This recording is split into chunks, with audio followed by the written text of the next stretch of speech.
Main camera, your camera. Hi, everyone. It's the Tuesday Dev Stream. I'm Sloshla, and I'm here with this beautiful man, brilliant artist, and good friend of mine. Oh, thank you. Manny. It's Manny. He's here. Yeah, we're going to be talking about just some of the things that went into creating specifically the art for the Battle Pass. Battle Pass Season 6, Enter the Fangwild, launched last week. Not even a full week into it. I know. It's very exciting to actually get it out. And seeing the reaction when people saw the animated backgrounds, and I was just like, that it blew me away. Actually, it was one of the coolest things to actually get that done because it's a little bit behind the scenes kind of stuff. That's one of the first things that I pitched in my interview for my job here. Okay, so that's a great segue. So I guess introduce yourself, and then we'll get into World of Brawlhalla stuff, and we'll talk about what's coming up. But just real quick, introduce yourself, how long you've been at Blue Mammoth, that sort of stuff. Okay, so my name's Manny. I've been an illustrator for Brawlhalla for about 5.5 years at this point. So I've been doing character stuff, backgrounds, UI, whatever we needed hard assets for. I've been doing that for a good while. It's been kind of this like long winding journey to go through, but it was super cool to like see how my style of art as it developed from the start of my job here towards now what is what you're seeing in the battle passes looking like. So seeing that evolution is really, really cool because I get to like come back and look at it from time to time and realize like I had a lot to learn. That's kind of the classic for artists. It's like I look back at my stuff 3 years ago, and I could have been different. I think you look back within a couple weeks, and you kind of cringe at yourself for making the choices that you make. But that's kind of like because your hindsight is 20/20, and you're like getting a fresh eye on art is always going to give you this kind of like, oh, okay, this is where this went wrong. Yeah. But there's definitely, you should take time to take pride in the things that you did right, too. That's great, yeah, because I know the classic of post a thing and immediately see all the problems with it. Yeah. That's a good one. Yeah. But yeah, so we'll get real quick into just some housekeeping things, and then we're gonna get way deeper into the nitty-gritty of things. So, first off is, in case you haven't found out yet, Prime Gaming. There's a new bundle. It came out Thursday of last week. The Groveworn bundle, you can see what you get here. The Sidekick, that Ember skin, plus an Ember Legend unlock if you don't have her already. That's completely free with your Prime Gaming subscription. And if you've never had Amazon Prime before, you can get a free 1 month. And so if you're like, this is the bundle I want, go for that. It's at brawlhalla.com/prime. Just get it. Get it while you can. Get a little fun fact. Can I throw in that? Yeah. Let's hear a fun fact. This is the first Ember skin I worked on. Oh, that's what? That is so coincidental. Yeah. That's crazy. Yeah, this is actually the very first Ember skin that I worked on. So everyone now is obligated to go get the Groveworn bundle because it was Manny's first skin he worked on. So you have to now. We didn't plan that, by the way. I had no idea. This is a fact that is brand new to me. Yeah. I just know, I was like, when I saw it up there, I was like, oh, I could probably throw this little factoid That's in awesome. Here. Yeah. Okay. If it's not the first, it's got to be one of the first. It's like right up there. Yeah, it's right up there. Man. Wow, yeah. And Ember was was the first bow legend too. So that was a while ago for everyone everyone keeping track of the timeline. Brawlhalla.com/prime. Other things though, Esports Summer Championship coming up. You want to go to start.gg/Brawlhalla. This is open for everyone. So if you're watching the mid-season championship, you're like, I want to do that. This is the opportunity. It's an online event, so you don't have to travel anywhere. You don't have to pay anything to get in. There's no ELO requirement. You just go to start.gg/Brawlhalla, pick the summer championship that's for your region. And then sign up for 1v1, and I also recommend signing up for 2v2. No big deal if you don't show up on the day of, but it is a big deal if you show up on the day of and you didn't register beforehand. So yeah, that's a big no-no. Don't do that. That's a huge no-no because it's so much of a no-no that you won't get it. So just sign up now. Again, completely free, no ELO requirement. Teros will be at the door gatekeeping you. Yes. Yeah. He'll be neutral sigging you immediately. As soon as you complain about seeding or if you complain about not being in the tournament, Teros shows up to your door and neutral sigs you. Sorry, Arms that's crossed the rules. And everything. That's where he starts. Yeah, that's again, I don't make the rules. That's just how it goes. But speaking of esports, the last thing is BCX, the World Championship. That's also happening. How crazy is this $500,000 prize pool? Largest single tournament prize pool in fighting games history, by the way. You want to go to start.gg/BCX. Now, this one does cost something because it also is an in-person event. Now, for people that knew that there was an early bird thing, cool. Early bird is over, but you still, if you sign up, will get a swag bag full of really cool goodies, like a T-shirt, things like that. So definitely sign up. It's going to be more than just a tournament. There's going to be all sorts of things to do. You can see Brawlhalla Championship Expo. There's going to be a lot to do there. You'll be able to meet me. I'll be there. Manny. It's definitely, just for that alone, trust me, it's worth it. Yeah. You want to, like, you can want to meet Josh. Yeah. Get the hotel, get the flight, get your tickets just so you can meet me. Yeah. All the other stuff, the $500,000, who cares? Don't worry about that. It's all about meeting Josh. I promise you. He is definitely worth it. I'm not even exaggerating about that. I'm going to cry. Don't do it. You're on stream. Right. It's forever. It'll live in the internet forever. Anyway, now it's time to talk about you. Oh, no. And also the Battle Pass stuff. Yeah. But yes, sign up for all that stuff. But okay, so how this is going to go is I'm going to ask Manny a bunch of questions that I had beforehand. And it's mostly going to be about the first little bit. It's going to be about the stage because that's the big thing you worked on. And so I guess that's the segue here is for this Battle Pass, what were the things that you worked on? So I worked primarily on the background art and the platform art. Mm-hmm. So we did a little bit of like a collaborative thing, as we always do with most of our stuff, but they're putting up on screen, like, these are the initial sketches that I made for the background. Yeah. And one of the things that I remember seeing like a while back, and this was like years and years ago, I saw like this old piece of art with giant swords in the backgrounds. They were mostly in silhouette. Mm-hmm. And I remember like referencing that and kind of remembering that from, this was before, I think this was even before I was in college. And I pulled so back. This is a few years ago now. This is a few years ago now.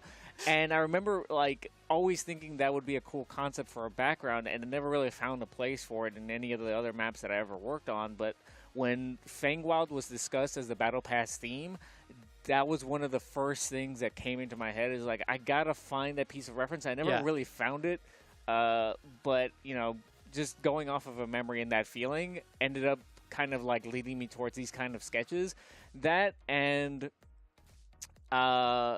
when I heard the I think we were tossing around a few ideas, and I saw the word ruins pop up. You're like, also, hang on. It's like, yeah, there was something that just kind of clicked. So you just try a bunch of stuff. These weren't actually like all of my initial sketches. You try a bunch of different things, but these were the ones that I felt like had something to them that were a little bit more like you could build traction on top of. Yeah. Or that got a little bit more traction when we put it into feedback. Right. And people were like looking at different ways to probably like mesh the idea of giant swords with a city or a lost city type of thing. Yeah. And it's definitely like one of those fun things to play around with scale and stuff like that. So that's how we ended up with these. I guess then the question is, what's usually the process of creating map art? Because you mentioned that like these were not the only sketches, and you said there was like a feedback. So what's the process usually? It doesn't have to be for this, but just in general. In general, I do a lot of word mashing. Mm-hmm. So whenever I get like a task for any specific piece of art, one of the main things that I kind of look to do is just try to like use a bunch of like cool terms and smash them together just to see if there's like a thematic contrast that you use to base your designs off of. So if it's like if it sounds cool, typically like you'll conjure some images in your head. Yeah. So if I say ice dragon, like just those two words smashed together. That's cool. And I think I've said this before on another stream. I can't remember if I did or not, but those kinds of like little exercises help me kind of think up different things, and it'll help kind of like refresh your memory and kind of like use my professor in college used to use this term, your visual library, which is just like a bunch of stuff that you consumed over the years of like media and stuff like that. You'll just like smash those together in your head, and you'll start from there. And then you can gather references from art, from photos and stuff like that, and use those to like kind of flesh out details and do other stuff like that. Yeah, so it sounds like it starts with just like you kind of throwing some things together, kind of feeling it out, and then you start mood boarding and start word mashing and stuff like that for sure. So do you know what the word mash, if you can remember, was for this specific one? I think for this one, this was an internal word mash. It was just giant sword. I think it was just giant sword. You're like, got it. I got this one. I think that was one of the word mashes that ended up leading towards something like this. Yeah. Okay, so then but that's kind of loose. You've kind of answered this, but I want to make sure that we hit it really, really nicely. Is what inspired this map? And it could be the background or the actual stage design, because you mentioned that you kind of worked on both. So what inspired this one? This one, so aside from the word mashing thing, it's the lore. So I did read the lore for Ember and Ragnar, which are the premier skins. Yeah, no surprise there. That was kind of a big reference point for this one. So that lore and another one in Dusk's lore where he wages a war against. Right. Yeah. Yeah. That makes sense for this whole background situation of it being like the ruined city. Yeah. And these giant swords. That makes total sense. And for you lore heads. Yeah. So anybody who's familiar with the lore, Dusk is he's kind of a warlord. I guess kind of. He does have a warlord skin. Yeah, he does have a warlord skin. So he had a big part in kind of establishing the giant swords thing. Yeah. The other thing was you'll see this in the background, and we'll get into the detail later because it's a fun little detail. But there is a reference to another character in the backgrounds, in the swords. There's an etching that you can look at just to kind of give it a little bit more mystery to it. But these are some of the other initial drawings that I did for the Fangwild, kind of, because we also just tossed around the word Fangwild and what that meant. And I remember that bottom right sketch was a sketch that I did years ago, and I used that as part of a starting point for the rest of them. The rest of them were ones that I did also just specifically for this map. And I tried to put cities inside of the woods, what that would look like, kind of like elven ruins and stuff like that.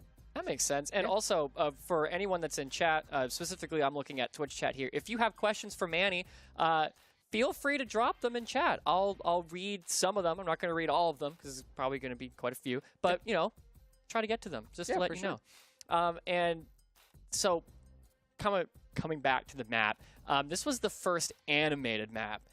Did that affect the design process or anything at all when it kind of came to bringing this all together? So not specifically the background as much as the platform. So it did come into play with the platforms because I started having to do a back and forth with Mike, who is one of our animators. Mike with a Y, not Mike with an I. Okay, so not metagame Mike, but not metagame Mike. Mike with a Y. Got it. Okay. Mike with a Y. He was a big part of kind of establishing what he wanted to do with. He had a bunch of ideas that he wanted to try out, and one of them was having the water move around a little bit. Right. So if you ever see the bottom of the main platform where the sword is actually Oh, the free for all map, or you mean the 1v1? No, the 1v1. Okay, got it. So the 1v1 is transparent at the bottom, specifically to not hide, in part, to not hide the animations that he did in the water. Oh, okay. So the twinkling in the tree and the movement in the water is all Mike, and I wanted to make sure that I don't want to cover up his work and make sure that this actually gets a space to shine. So we made the decision to make the sword transparent, as well as it's just a kind of a cool. It's kind of cool. It's just kind of cool to have a transparent sword. Also, it just made sense with the background art because that background sword was made before the platform art. So I use that as a reference point for how do you get this to to actually show off the fact that Mike did so much work on his animations in the water. So use that and made it a little bit more transparent and still gave it that kind of celestial glow kind of feel. Right, yeah, which is kind of all over a lot of the items in this pass. That just that little bit of translucency, the light blue translucency specifically through, I think, most of the skins, at least Dusk for sure, has a lot of it, and then all the weapon skins and stuff like that. But I do really want to quickly, can we go back to the picture before this where everything was kind of blocked out in colors? Yeah. What are we looking at here? Okay, so this is a little bit of a how the sausage is made kind of thing. Yeah.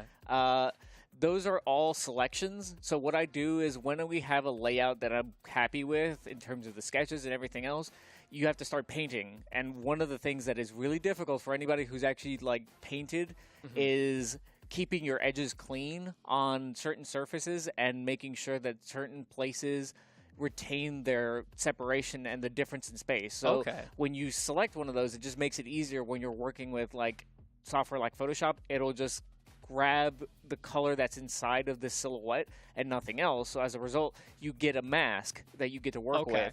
Like, you know, you ever seen like people do decals on cars and stuff like that where they'll just put a mask on and then they'll spray it over?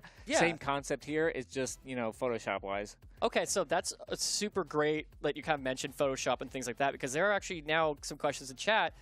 What do you use, or what does the team use for art and animation, the programs? Okay, so the programs that we mostly use, we use Photoshop, we use Animate. Okay. And so we're an Adobe suite type of company. So an Adobe is the primary kind of suite for all of our creative work.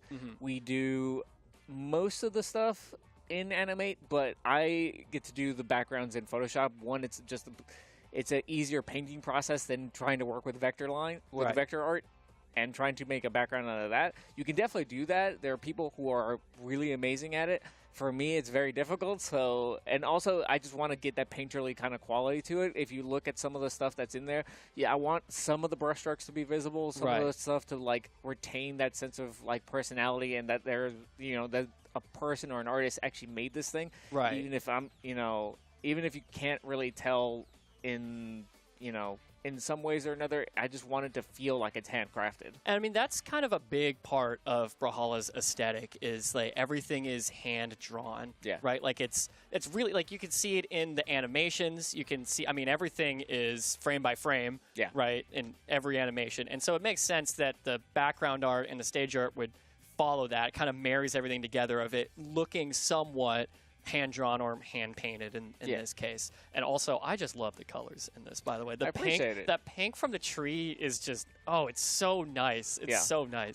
I'm definitely glad we went with this, because I did have a daytime version of this, and while I liked that, that color palette, it didn't stand out as much from the other Fangwild map as this one does. Because that one is kind of during the day. It's the light turquoises, right? The light blues and things like that, where this is like deep blue, deep purple, and then shots of pink. Yeah, it kind of has a synthwave vibe to it. It kind of does. Yeah, I didn't even notice that, but you're totally right. Like, if this was the same color palette, and it could fit a synthwave aesthetic completely. Yeah, if you just take out the fantasy elements, the color palette is pretty similar. So it's one of those things where I didn't think about it until after the fact, but it did make sense to just like, if you're going to do a contrasting color, pink is pretty good for blue, because it just ends up popping a little bit more because it's a warm tone. So you same use with that orange and blue. Yeah, right? That's a classic. Very classic.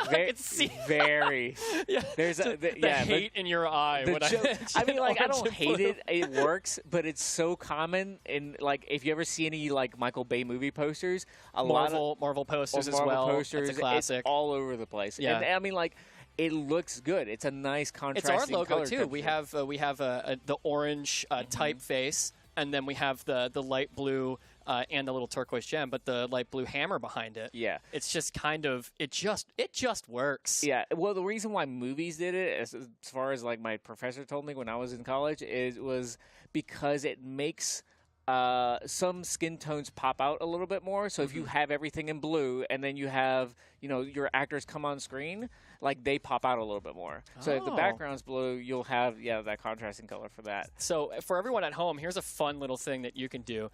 You can just look at all of your favorite movie posters, if they're action films, and just, like, count how many aren't orange and blue, and I think you'll come up with, like, maybe one handful, You could probably hold them all in your hands, yeah. This is kind of fun. Yeah, this is great. So I guess then, because you talked about it a little bit about how the sword in the background came first before this sword, but how did you land on this map layout, and did the stage design influence the background design, vice versa? Because you already mentioned the sword, but is there anything more to that? So Brooke pitched this kind of layout, and she was largely responsible for like pushing the fact that we got to fight on a giant sword. Yeah, that's really cool. Yeah, so big shout outs and credit to her, and as well as you were in on that feedback process, I believe. And one of the things that I believe we talked about is like it would just be a really cool idea that like if you have giant swords in the background, establish a piece of geometry so that you can fight on one of those things, and that just feels like a really cool, different kind of thing that we've just never done before. Yeah. And, I can talk a little bit on that because I remember at first the big part of it was actually the hilt, and you were fighting on the handle and the hilt of it, and we were like, I mean, if we're fighting on a sword, you want to fight on the blade. You want to fight on the blade. That's the cool part. Yeah, you know? And so that's kind of how that got to this point, at least from what I've seen from my side. Yeah. So this is kind of a cool little transition. These are also color selections. Right. So I would establish your flat colors first so that I can use the selections to, like, when I'm starting to actually render and paint, you use that as a way to, like, keep your, you can do broad brush strokes and not have to worry about painting outside the lines kind of thing. Right. So it just does it for you.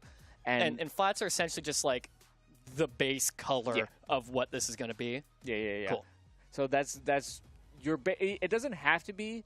I mean, like your flats typically mean that you're starting to establish what the actual color will be. If you want to do selections and you want to make sure that your selections are very specific, then you probably do an underlying layer of a much brighter and much more like different color. So that way you would have like a very clear outline that you're working with. So when you use your selection tools, it doesn't like accidentally select a bit of the other thing that's below it or something like that. That makes sense. Yeah. And someone asked, so is the sword blunt? Well, the sword is broken. Yeah. Yeah, this sword is broken. I don't know if you saw the background, but the swords aren't being used. It is a broken sword. But that's kind of what allows you to kind of go along the front of it there. Because if it was a sharp point, you wouldn't be able to grab the edge. Well, it's like geometry-wise, you do still consider gameplay stuff and gameplay implications as you're going along with this. And the sword is a cool shape, but like ultimately, if you have a blade, it doesn't play well sometimes with the way that the characters will be, interacting with it on screen. If you're trying to wall grab or anything, or like just make your way back onto the main platform, or just the horizontal side, you'll end up having a lot of frustrations with an actual blade getting in the way of that. And this also kind of, I want to say a design excuse, but more of just like the design allows the stage to be more fun, because if the sword was really, really long, then you just have like a fight that's happening way over here, and then a fight that's happening way over here, as opposed to actually condensing things. And so breaking the sword kind of allows the map to be a decent size. Yeah, because if with larger maps, you do have the problem of isolation and like Big Titan's End. Yeah, I will shout that map out. I will every time. Yeah, it's one of those where I personally saw it as this kind of like odd space to navigate. Some people really like it. Some people really like fun party modes where and some people like to be wrong. Yeah, that's fine. and that's okay if you have the wrong opinion on Big Titan's End. That's totally fine. But no, like there are places for like big party maps, right? Yeah. Like big Twilight Grove, for example, right? That is a really fun map to be on, but it does also kind of like, because it's got this top platform where people will fight, and then this bottom platform and this side platform, but it does create this sort of like party atmosphere. And so there are places for those types of map, but this was not specifically the place for that type of map. No, this one was like we wanted this one to feel like, yes, you could isolate a certain fight so it wouldn't get too chaotic, so that's why you have the two branching parts. Yeah. But not so isolated where like you'd have to work your way all the way over to the other side in order to be able to get involved in something. Yeah, it's easy to get involved in both sides, but it is new player friendly in that like it's relatively flat. Yeah. It's there's like a 2 jump height or something to get over that from the handle to the sword. Like that, so yeah. Okay, so I guess then, why big swords? You talked a little bit about it, but really, like, how did we land on just big? It's such an aesthetic choice for this. Like, the 1v1 map or 2v2 map is a big sword that you're fighting on. The background has, I think, 2 big swords, maybe 3 big swords. Yeah. The FFA is a big sword. And you said, like, you were remembering a reference from before, but why big swords? So on the platforms, it actually wasn't big swords at first. I had a bunch of different like tinier sketches somewhere where it was ruins, it was pieces of the castle. If you see the castle, or like the ruins in the background, Right. I had that in some of the sketches in the front, but it wasn't as fun as just fighting on a giant It's just sword. cool, Because man. if you just say that I'm going to fight on a giant sword, or if like a character's going to be running around on a giant sword, it ends up being much more fun than something that you could probably see on some of the other maps already. Yeah, it's because we did already do what Battle Pass 5. There was castle essentially, right? Like the background was the castle right on the big Lion's Head mountain. Exactly, the OEL. And then for the FFA, you're kind of inside. It kind of like the ruins of the castle, right? And so if you're to do ruins again, it's like, okay, well, we just did that. But we've never done big swords before. We have never done big swords before. So the fact that we haven't done something is a good excuse to just branch out and try different things like that, especially with, I got to give a lot of credit to Brooke specifically on that, because she pushed real hard on the idea. So, and you guys did as well. Because, I remember you giving feedback like, this is the coolest concept for this kind of thing. It's in the background. You might as well move it to the foreground. So, shout outs to you as well for giving that piece of feedback, because it was one of those things where I kind of wasn't fully sold, but because you guys were more sold on it, I kind of worked myself into finding a cool layout for it. Dave was also really responsible for the design of the snakes there. Oh, so, yeah. And you're talking about specifically if you're looking at what would be the hand guard, right? There are like that flourishing. Those are snakes. Yeah, so snakes in the flourish. He did the designs for the giant sword in the background, the main one that you see that's highlighted by the moonlight. Yeah, it's got a bit of a Mjolnir look to it. Yeah. So he was very that one there. That one. So Dave came back with that. Like he sketched that over my sketch, which was a more generic sword at the time. So when he established that kind of nice chunky proportions for it, and I was like, that's immediately it. He had a really good idea for that one. The one little tidbit, and I'll probably get to this because I remember there was one thing. I'll say that for later. Go for it. Okay. Well, yeah. So if you look at the left-hand sword, the one above the ruins, there's a little symbol that you guys might recognize. Okay, so you're looking at left side. There are the castle, and then you have this sword that's jutting out under the tree. So are we able to enhance? Can we zoom and enhance production? Are we able to do that? Because I can't really tell from here. Okay, production's saying that we can't zoom and enhance. So if you zoom in on, if you just take a little bit of time to zoom in on that, you'll see Dusk's logo. Oh yeah, and actually, if we can go to the free for all map, there is also a logo that people might recognize on the sword by chance. There you go. I don't know if anyone has seen Dusk's orb. Wait, how did I get there? That wasn't on purpose. Yeah. Oh, whoops. I didn't mean to do that. Yeah, no. These references are kind of all over the place. Yeah, so the lore reference specifically to Dusk, I wanted it to be very clear that he has a lot to do with what's happened here and why the ruins are there. Which, again, reading the lore, no surprises, right? That guy is not a nice guy, to put it nicely. Not very. He's kind of a meanie. So a lot of it, I was very happy to see that we did end up doing the skin that we did for him, because he needed some love specifically because of his ties to this battle pass. And that skin is so cool. Yeah, it's Deathcap Dusk. Oh, top tier. I think that was another Dave thing. I believe it was Dave. I'm not entirely sure. I don't want to shout out anybody incorrectly, but I mean, we could always just shout out Dave. Dave rocks. But also Dave is awesome. So it's one of those. And he's been on the streams a few times. That was a few years ago now, maybe. Yeah, I got you. I don't remember, but yeah, I believe that was part. That was his influence, if not in part.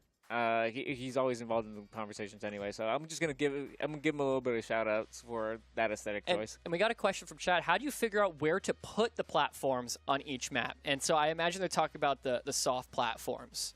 Okay, that was. I'm not specifically involved with that aspect of the conversation.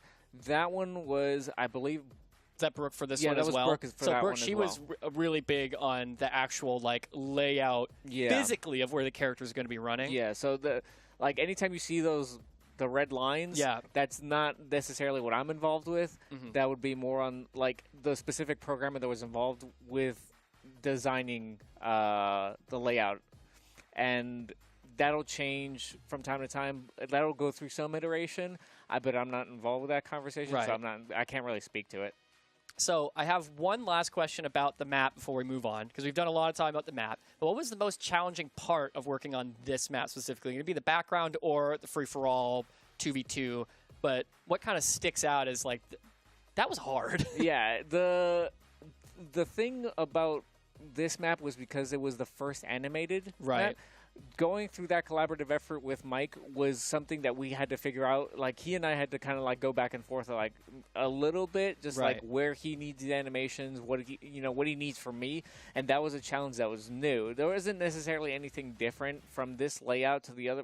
Like, you have your process for background production stuff, and this was one of those things where like it was pretty standard of like going through what are the coolest ideas that we could think of for this kind of map. And that went pretty well, but because it was the first animated background, that new challenge of figuring out what Mike needs and how to get him what he needs was one of those things that I hadn't done before. So I guess that would be a standout for challenges. Yeah, I mean, and that makes sense. As you said, it's the first one, and people have been asking are there going to be more animated maps. Yeah, I mean, it's the first one. Yeah, it's the first one. We've been very forward about this as the first one. I see no reason to not do more. None of us see any reason not. Now we've finally done it. It's no big deal. Can of worms. Yeah, that's what it is. Yeah, I said no big deal because I am an artist and I work on these. So absolutely easy peasy. Trust me, I would rather have opened that can than not open that can. Oh, for sure. I mean, like, and it's very minimal. It's not that because. Yeah, it's the animations on this are not distracting at all, right? Because you can see it kind of here, the static version of it. You see the little twinkle of the tree up at the top. You see the little again the twinkles on the bottom left and right corners, and then as you said, the waves very lightly moving in the river / lake there. So yeah, all of that stuff was taken care of by Wizardry and by some of the programmers. Yes. Yeah, so we had a team of wizards come in and work that out. So that once that was established, it was now just figuring out like, okay, what do we want to do for those backgrounds? What do we want to, what feels right for this being really fun to look at animation wise, but not distracting from the gameplay wise. From the gameplay. Yeah, that's very tough thing. I personally think we nailed it on this one, because when you're playing, it doesn't like stick out. You don't notice it. You're like trying to fight someone. You're like, what is happening down there? It's just kind of it's additive. Yeah, the it's ambience, very nice. Adding to the ambience of the scene is very important, and like Mike nailed it. He had a way crazier wave of stuff that he had to optimize through. Like his initial sketches, he went real ham on the water. We're like, okay, let's just pull this back a little bit. Yeah. There was just so much moving and really cool, and like it was super cool. But like you have to consider optimization when you're talking about all this stuff. Yeah, and that's one of the things that doesn't get really like talked about too much. But someone actually asked in chat, like, isn't this heavy for PCs, for example, this sort of thing? But you're mentioning that like it went through a very heavy optimization pass. Yeah. So Mike went through that with another part of the team that I don't know. I wasn't part of that conversation on that optimization side. I think Jade was also involved. Shout out to Jade. Jade also is an awesome animator. He works for us as well and has been with us for longer than I've been here. Long time. Yeah. Long time. Yeah. So he knew his stuff. So obviously he was a good resource for Mike to reference, and they worked through a lot of the optimization stuff as they were iterating on how the water's going to move. How there was a time where I think we were gonna, I don't know, we were gonna animate the tree so that there would be like lights shining out of it, and they would move. But it ended up being not friendly for a lot of reasons. You can see that in the logo still. I think there's a little bit of lighting in the Brawlhalla logo on the main menu. You see like a shine that goes across the Brawlhalla actual text that looks like it's coming from the tree. Yeah, so that was initially like one of the ideas that was pitched, but unfortunately we couldn't get to it, or it like wasn't optimization friendly. Right. Whatever it ended up being, we still wanted that sense of the atmosphere. So the God rays were actually a bit. I think there were a note that Rachel gave me. Yeah, which is another one of our illustrators. I mean, everyone you say, I'm just like, yeah, they rock. Mike rocks. Yeah, Brooke, she rocks. Rachel, oh heck just yeah. Get all the names out there. Yeah. And it's because mostly this is the reason why I'm shouting out so many people is because it's a collaborative effort. Right. It's not just me. A lot of this stuff goes through feedback. It's even if I am the person who's primarily working on this background, you put it up for feedback. They give you a bunch of notes, and those people are really good at what they do. So it's good. For me, it's good to shout them out, just given the fact that like I can't take full credit for anything that I've ever actually done on this game because it was all collaborative. And I mean, kind of speaking of, I want to go into more broad questions that not just map stuff, right? But like, roughly how long did the art process take from ideation to final, like we're ready to ship it for this battle pass? Because you mentioned there was quite a few people in the art team who all absolutely nail it every single time. I don't know how they do it. Everyone's wizards on your team. But yeah, how long?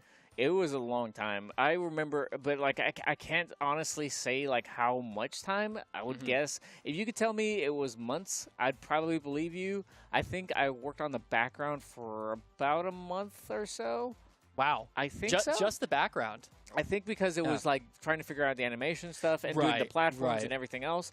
Total from pre-production, pre-production to actual production to animations and all that stuff, then coordinating with that. I think it was a month because it just ended up being this kind of like, all right, we have to do a bunch of stuff together, and that's not counting all the other things like you see here. Like this is we're going through the Ember animations right now for her Fangwell's Heart Epic skin. You can see on Katars here. What are we looking at here? Like, who is this guy?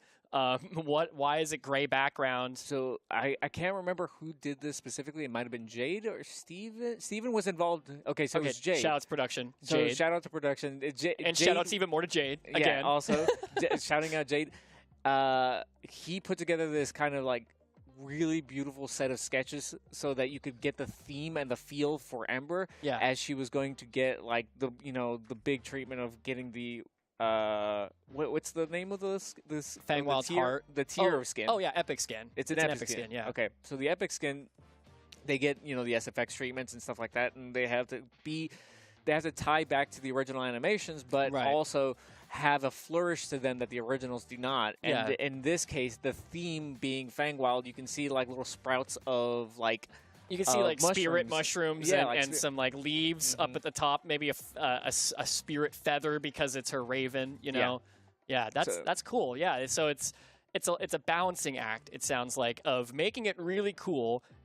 Also not breaking the game because of hitboxing. Yeah, and budget as well as like right. and a budget in terms of I'm not talking about like specifically money. It's just like but you have you have an game animation resources. Yeah. You have an animation and an SFX budget that you have to adhere to, and Jade's been here longer than I have, so he knows how to navigate it. Someone in chat, bald Ember kind of hit. Yeah, exactly. That would be the next skin. The next sorry, I totally interrupted you. No, you're all good. But, these tie back to the original concepts of what she has in her signatures, the Raven being there. It's just, what is an upgraded version of that Raven? It would be like this kind of like glowing spirit version of them. Yeah, so it's themed and then also cool, and then also the game isn't broken. Also this. Yeah. There's a lot that goes into that sort of stuff. And actually, do you know how we kind of landed on some of the animation choices for this, whether it be the weapons or, as you saw, like her signatures or anything like that, kind of how things came together? So that's more on the SFX and animator side, so not really as much.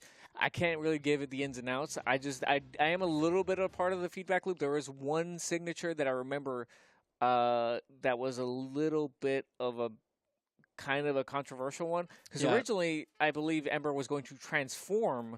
Right, but that was going to cause some issues with hurt boxing and like where does this signature actually hit? Are people going to even recognize what this is? Right, exactly. So she was originally going to transform into a stag, I believe, and she was going to like headbutt the person that she was attacking. And that's bow side sig. Yeah, which I think everyone thinking about balance in chat right now would be like, yeah, what? How? And that's why. Yeah, you need to be very careful about where you put your hurt boxes, hit boxes, all that stuff. So it had to be very clear. So we have her riding on top of a, of a golden wolf instead. Because if she were to transform, the hurt boxing would get a little bit weird. These are super, super cool. I remember like giving feedback on these specifically, and we go through kind of like somewhat democratic processes. Also, you just have to certain people get final say, and it's for good reason. And we ended up going with number 3, I believe. I really wanted 4 to be a thing, but it was hard to justify because it was one of those weird things where holding onto a piece of light can sometimes be a little bit wonky. It can be, but I'm not. But it's still really cool. So it feels really solid. So it's cool, but doesn't quite. Yeah, work. it might not meet the criteria for this skin specifically. Also, mixing materials together is super cool. It's so and cool. it's one of those things where like the material of what she has on was a cool way to mix in kind of the theme of her being this kind of like golden elf, and then just having a premium, like what it would be like. She has her regular bow, and she probably paid upwards of thousands of dollars for this for the one that she has on this one. Yeah. I mean, so because the whole thing ends up looking like just like her ultimate form. Yeah, that's kind of what you're getting at. Is like it has to work in the game, but also like it's just gotta look like it's gotta look ultimate. Yeah, it's gotta look ultimate. So it. Shout outs to Denzel Curry, ultimate. Oh man, don't get me started on Denzel. But these are super cool, and I know that this is one that like a lot of the community has really been big on. So I'll just let you take the reins on that. Well, yeah. So this is a spread of a selection of sidekicks, and I mean, you could tell the community can tell like who we actually end up choosing out of this. We have Mandy and Ted and Razor and Sal, right? So 1, 2, 4, and 9. But before you get into like why and what this is, I want to shout out that Ted was perfect from the start.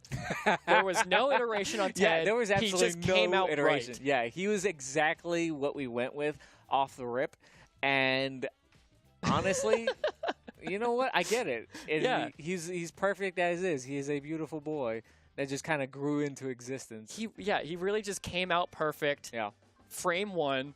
And there was no iteration. It was like, there he is. I've seen the fan art versions of him, and Sun Zero specifically had a really I could not be more happy with this is the way that people are going with this. Yeah, it's wonderful. But yeah, so I guess can you explain what we are looking at here? So, I mentioned a little bit, but yeah. So you're looking at the Sidekick spreads, and what you typically see is that the sidekicks have their own rig, so that you see like there are certain shapes that are very similar, or that like their hand positions are in very similar places, and that's on purpose because it has to work with our rig. Right. The animations are very specifically tailored so that they can do the emotes and do they got to be able to else. high five and take pictures. Also that stuff like that. So one of the main things is just making sure that like they're rig friendly, and as well they have a theme that's very clearly denoted by the battle pass.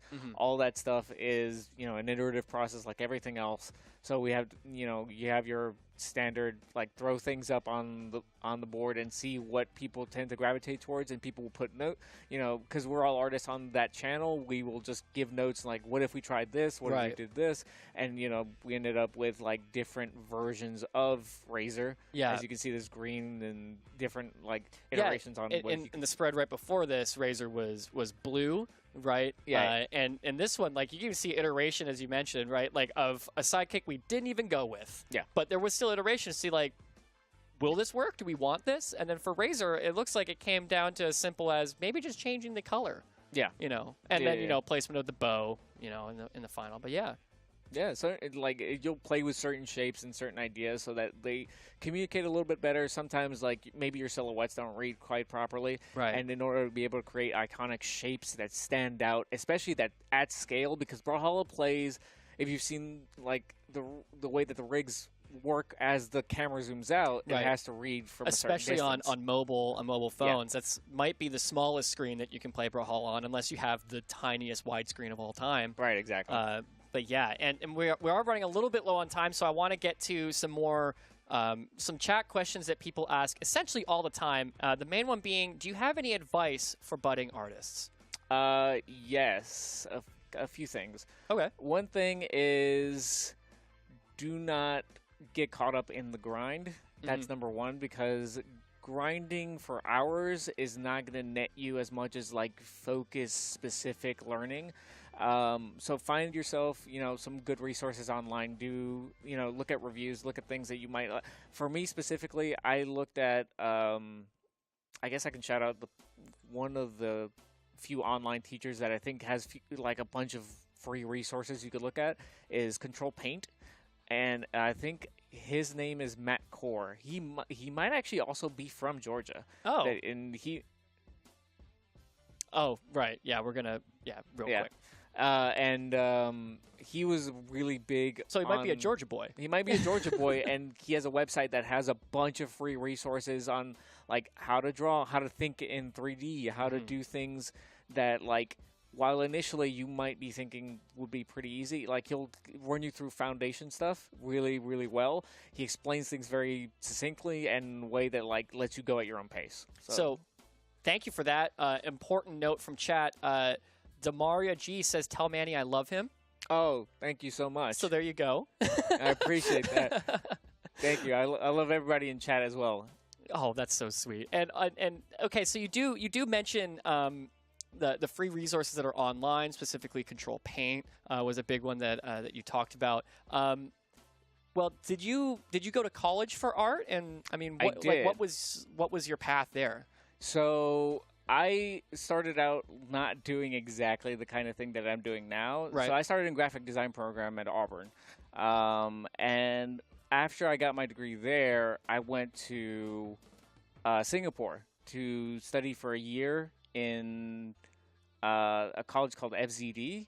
Okay. So I got my degree from there after that, and that was the primary way that I got my portfolio started and ready for my interview here. Okay. And that like all of those skills specifically translated a little bit more so to what I do now, although my graphic design degree does play a part in whenever I'm doing UI, whenever I'm doing any of that stuff. Because you don't just do map art and map backgrounds and things like that. Yeah, so if you ever if I could recommend something, if you want to do specifically I guess entertainment design, look that up, or industrial design, because that has you drawing things in 3 dimensions. It has you doing things that you would probably more so translate to games. Okay. But if you want to do like graphic design stuff, obviously like, doing logo work, branding, any of that stuff, that it can translate to games. It just doesn't do it as directly as a concept artist / illustrator. Okay, and do you have, before we get into, because we're going to have you, as we do with every artist that comes on, draw something for us here.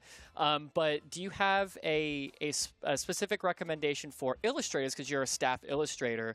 Do you have any recommendations for someone that wants to become an illustrator, or someone that's working towards being an illustrator, or anything like that? Wait, you said, repeat the beginning of that question again. So, you're a staff illustrator. Uh-huh. Do you have any recommendations for people that want to become a staff illustrator, or just an illustrator in general? Maybe someone that hasn't even started art yet, or think maybe their art is bad, or something like that.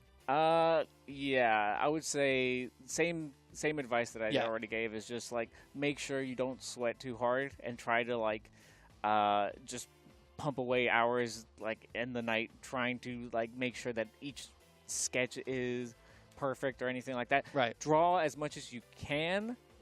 Keep a sketchbook with you, and draw things that inspire you. Make sure that you're playing around with the right things. Shape design, work on your fundamentals a lot is like one of the main things, and that's why I kind of shouted out Matt Core, because he has a lot of like free resources on how to do fundamentals. I think his fundamentals course is like probably like a $10 thing. I'm not sure. It's that not is much. no big deal. Yeah, $10. It's essentially just work on your fundamentals of like thinking in 3D, working in perspective, doing all that stuff will net you pretty big benefits. Also, life drawing and drawing from observation, like actually going out and drawing what you see, is a huge thing that will help you understand how things work. Make sure that like shape appeal is a big focus of yours as well. It will also help a lot with like making sure that like if you're drawing something that it feels really nice to look at. Right. That is pretty important. And I mean, speaking of keeping a sketchbook, we have a really big one here for you. Yeah. A very large sketchbook. Thank you. That is an incredibly large sketchbook. Yeah. Thank you, Wanan. Thank you. So we have a pencil here for you to get a sketch going, and a marker for when I guess you're inking, we'll call it. We'll call it inking? I don't even know how to start here. I mean, you just go for it, right? So we got like 9-ish minutes left for the stream here. So for anyone that has questions in chat, please feel free. While he's drawing, I will ask him some more questions that you all might have. I know a few people were saying that the art team just in general is super awesome. Can you relay that to the art team that they're super awesome? So is that possible? I will relay to the rest of the art team that they are super awesome. Nice. That's definitely a thing I could do. And then also we get this one a lot, but how, I guess I'll ask first, how do you apply for BMG? And also, what was your process for applying to BMG? So my process might have been pretty standard, actually. So I applied right after I came back from Singapore, and it was because a friend of mine from college shouted out BMG specifically, and mentioned the fact that BMG was located in Georgia, which is not too far from where I was living anyway. Right. I live with my family in Alabama, so this came, pretty like a pretty nice step towards establishing a career move that that would make sense for me because I would like to stay close to my family. That makes sense. Yeah. So we have a few questions here. Sora, I guess Enrico, can you re-ask your question? I did miss it. I'm sorry. But someone has asked, what is your main? Who is your favorite legend? And what is your favorite in-game drip? In-game drip? I don't even know if I understand that question. What's your favorite loadout for skin, weapon, stuff like that? So I guess first is, who's your main legend? Main legend is Mordex. And who's your favorite legend? Mordex. Mordex, right. Okay. And what skin do you go with, weapon combination that you usually go with? Let's see. I usually go. I try to go puppy Mordex. That's a good one. That's a Heatwave 2018. Yeah, it was a Heatwave. It was a while back. His name is not Puppy Mordex on the skin, but I call think it's him Dog Days Mordex. Dog Days Mordex. Yeah. But I call him Puppy Mordex because he is a good boy and a beautiful creature. Okay, so here's one. What do you think of Vider Hudson's art for tournament background? So have you seen the tournament background arts that we've been doing for I guess all of the recent tournaments? Yes. So I saw a few of them. I saw Toast. Yes. Give me some of them, and just to look at before they go on. And honestly, they did a fantastic job just translating a lot of those, because a lot of those pieces of art I worked on like way back when, and they translated it into an animatable version of them, or like a stream friendly version of them for the tournaments, and they ended up like really great. It gives you a different perspective on the same kind of layout, but it makes it feel like it's expanding the world a little bit, if that makes sense. Yeah, they do an incredible job. It's kind of crazy. Yeah, for sure. And then also, Enrico was asking, do you remember the arcade controller guy? That's him. I don't know what that means. I cannot expand upon that, but arcade controller. Yeah. Oh, wait. Maybe so. I think so. Say arcade controller guy? That's what Enrico said. Yeah, arcade controller guy. I think so. Was this a BCX? I cannot. I have no idea what he's talking about. If it was a BCX thing, then I do remember, and that's amazing that this has come up years later.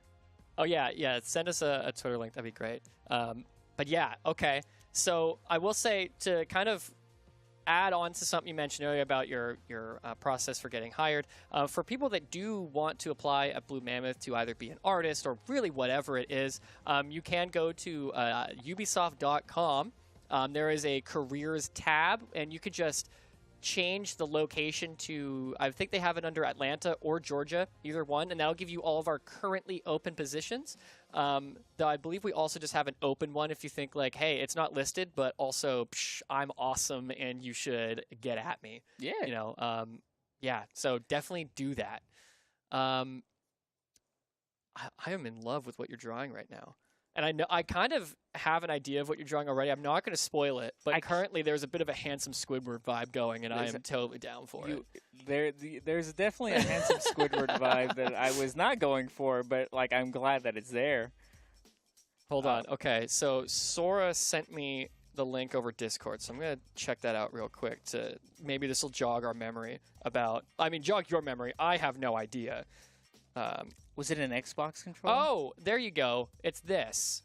Oh, yes. Yes. I remember this. Okay, this wasn't a BCX thing. This was, I looked at that I'll send this to on production. Twitter they might be able to a while back. And I think that's one of the few times I've actually used Twitter. It's because I saw that, and I had to state that was one of the things that I worked on from way back when. Yeah, I think that's the PS4 yes background theme. Yeah, it's an animated theme. Steven also worked on it. So again, shout outs to the rest of the team because I don't do this alone. Steven did the animations in the center. If you have the PS4 background, you'll see like two characters fighting in the center. I think it's Orion and Hattori. It's referencing our launch animation for PlayStation. So if people have seen the launch animation, first off, if you haven't, I mean, you should go watch it. It's awesome. You should go watch it. But also, yeah, the PS4 background theme references that, where they're kind of like fighting and being awesome. Oh, yeah. I mean, that probably is the way to go for it. Yeah, so shout outs again to White Sheepy. Oh, we're getting permanent lines now.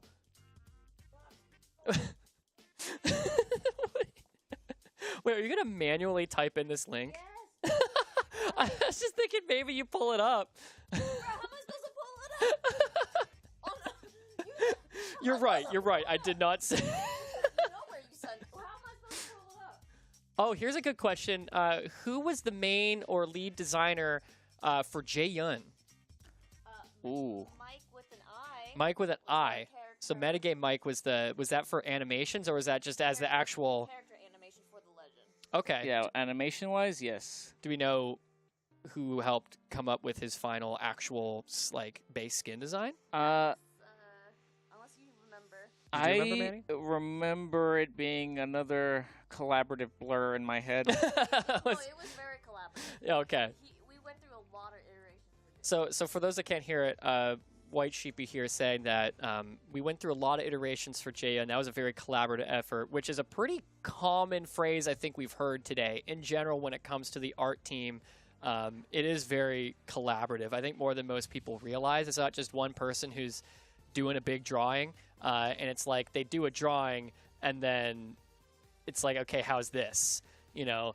And it goes through so many iterations. Again, as you saw, like we had that layout of sidekicks where Razor specifically went through a few different iterations to kind of land on where Razor landed on.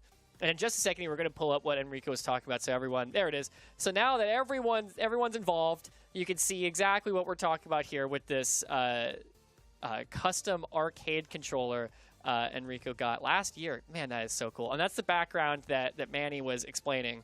That was that he worked on that, and that is also the PS4 theme background that is animated. Now, sadly, his arcade controller is not animated. Unfortunate there, but you know, it's just the way it goes sometimes. But it's still super, super cool. And so there you go, Enrico. Yes, he does remember. Are there any other questions from chat before we kind of wrap things up? It looks like Manny is finishing things up here. People are getting a guess of what's going on here. I think it's Ember. Who designed Nye? That was before your time, wasn't it? Oh, that was way before my time. Yeah, because you showed up 2017. I showed up right as soon as Koji launched. Oh my goodness, because I was hired in 2018, and that was like 4.5 years ago now. I don't know if this turned out how I wanted it to. But I mean, it turned out better than anything I would have done. That's for darn sure. Oh, do you want to show the class? Yeah, we'll show the class. All right, let's show the class. Boom, baby! Oh, that is beautiful. Okay, we're gonna get a zoom in. Don't worry. Heck yeah! I don't know where to put it. There we go. There we go. Yeah. So that is. Do you want to explain what you drew here? Because I know, and I'm flattered to all heck. So I smashed Slosh in with his. Since he mains Ragnar, yes. I figured it would be appropriate for the Battle Pass 6 discussion on art that if I just put the horns that are present on the skin onto level 3. Yeah, that's so awesome. So on the level 3, I should have done the hair, but you know I only have so much time. But I appreciate it, and I appreciate you, Manny. Oh, I appreciate thank you for being on. Everyone said, "No way, they look buff." Handsome lad. yeah. Look, I mean, you can just see my beautiful chiseled jaw and neck. Oh, dude. But yeah, I do main Ragnar. For those that were wondering, yeah, he mains Ragnar, and he is buff. Yeah. I am huge. Dude, Ragnar when we started also working huge. out together after, like, people I saw that see. picture. Yeah, like, BCX 2019. I was kind of shredded. Yeah, you were super Not shredded. so much anymore. Nah, but oh well. We can if you ever want to schedule another Yeah, let me know. Absolutely. Yeah. Looking respectively. You can look disrespectfully at me. That's fine, too. I'm okay with it. You're allowed. I give you... Looking disrespectfully. Yeah, please go for it. But also, yes, thank you, Enrico. That's an awesome that shout control out. is super awesome. Dude, I was so happy to see that. I freaked out when I saw it. It's so cool. Thank you for having me on here. Again, thank you, Manny. We super appreciate it. Thank you all in chat for your questions, for hanging out with us today. Thank you all for being here. Again, shout-outs to Manny and the rest of the art team who has gotten so many shout-outs today, and they deserve a billion more shout-outs. But that's it for our stream today. You can follow Manny by playing the video game. So you can follow Manny. And if you want, you can follow me at @TheSloshla on Twitter, and you'll be able to see the reference that he was pulling from there. Yeah. But, yeah, that's it, everyone. Manny, you have any parting words before we just say bye? Thank you so much for all the kind words. It was an awesome, awesome experience to work on the first animated background in Brawlhalla, because I honestly, like I said at the beginning of the top of the stream, it was just a thing that I wanted to do since I got here, and I finally got to do it, and it was worth every little bit of the wait. It was super fun to get to work with Mike, and it was, I don't know, literally a dream come true from That's awesome. That's so awesome. Everyone say thank you, Manny, and bye, everyone. Bye, everyone. Bye. Thank you so much. I'm going to keep waving. Oh, we're fading out real slow. There we go. Bye.